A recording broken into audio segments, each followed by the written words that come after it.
In Consumer Corner, we take a look at trends and products creating a buzz here in China. On today's show, we're talking about Land Kings, the record-setting plots of public land up for auction in Chinese cities. As 2012 winds to a close, many of China's largest cities are selling off prime real estate in an attempt to meet annual revenue targets. For local governments in China, land auctions are one of the two main sources of revenue along with business taxes. Now, after a prolonged dip in prices and government revenue, land auctions have come roaring back with some chunks of prime real estate sold to developers for record prices.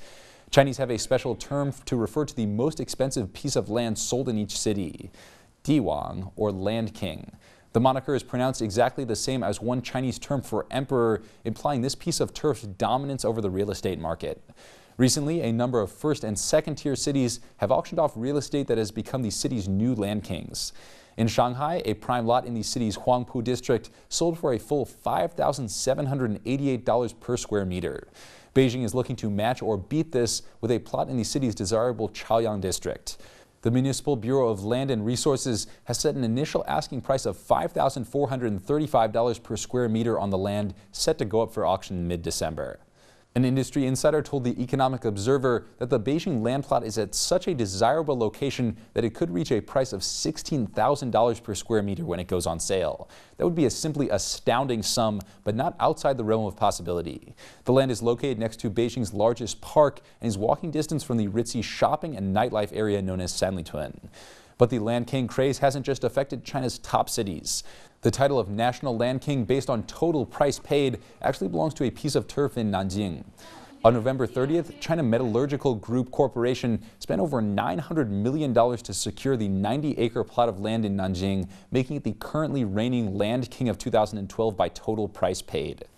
Nationally, it's both prices and total land that's been on the rise. The Economic Information Daily reported that in total, 653 hectares of residential land were supplied last week in 9 major cities, including Beijing, Guangzhou, and Tianjin. That flood of land auctions set a new record for 2012. Chen Guoqing, vice president of the China Real Estate Industry Society, reported that real estate developers have been eager to buy land currently put up for auction in order to build up inventories for the upcoming year. That desire to build up inventories may signal an end to the freeze-up in the real estate market over much of the past 2 years. Beginning in 2010, China implemented a number of policies aimed at restricting new home purchases, especially in first-tier cities. The policies, including higher down payment requirements and limits on the number of houses a single household can own, sought to deter speculative buying and deflate what many called a massive real estate bubble. Those restrictions coincided with a flattening out of the real estate market and a sharp drop in government land sales. Now, with the sales ramping up and land going for ever higher prices, many wonder if housing prices are primed to take off once again. The new Land Kings have become a hot topic on Chinese microblogs recently. Some netizens are concerned that Land Kings could lead to frenzied buying in the market as homebuyers seek to get a house before prices shoot off once more. One blogger on Sina Weibo wrote, quote, "The high price of Land Kings in Beijing is going to aggravate home buyers' fears. The tide of panic buying may rise again." Other netizens predicted that housing prices would continue their climb and the burden on ordinary people would continue to grow. One Weibo user wrote, "China's GDP needs at least 40 years before it can be turned around. Land sales have always been a pillar of the national economy. Unpredictable housing prices are one of the 3 new mountains weighing on the backs of Chinese people." In that post, the author utilized 2 Chinese turns of phrase that have become a part of the online discourse on real estate. First, she used a different phrase for China's GDP, guadipi, literally scrape the earth's skin. This phrase has been popularized as a way of emphasizing the huge contribution that real estate development makes to GDP growth. Reuters reports that investment in the property sector accounted for nearly 15% of GDP in the first 9 months of 2012. The reference to the mountain weighing on the backs of ordinary people is a clever appropriation of old communist propaganda.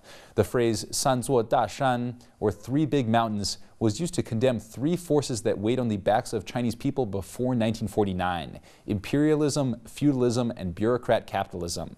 In the modern lexicon, netizens have reappropriated the phrase, using the mountains to represent the 3 biggest drains on personal finance: housing, education costs, and pension contributions. The Chinese internet has recently been lit up by these reappropriations of anti-capitalist, communist propaganda, this time used to describe the plight of ordinary people in modern China. One netizen framed the real estate market as a game that home buyers always lose. He wrote, Regional governments gain profits from selling land at high prices, and real estate developers benefit from charging high prices for houses. It's all a virtuous cycle for them. However, after home buyers get involved, the chain of benefits breaks down.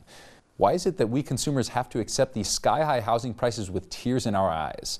Why is it that we ordinary citizens always have to suffer? After almost a year of flatlining home prices, these netizens seem downright terrified that the Land King phenomenon is a sign of dark times ahead for home buyers. As always, we'll keep you up to date on developments in the world's most interesting real estate market.